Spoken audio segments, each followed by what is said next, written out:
কি দারুণ দৃশ্য! দুবাইয়ের আইসিসি একাডেমি গ্রাউন্ডে সবার আগে নামাজ, তারপর অনুশীলন।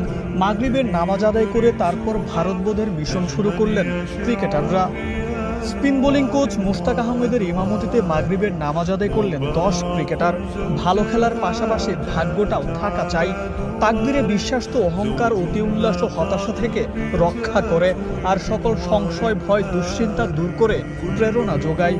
উপরওয়ালা যা চাইবেন সেটাই হবে। ক্রিকেটাররা নিশ্চয়ই এটা স্বীকার করেন, বিশ্বাসও করেন। তাই তো ক্রিকেটটা সবার পেশা হলেও ফরজ সবার আগে। মাঠে এসে নামাজ আদায় করে তারপর অনুশীলন শুরু ক্রিকেটারদের।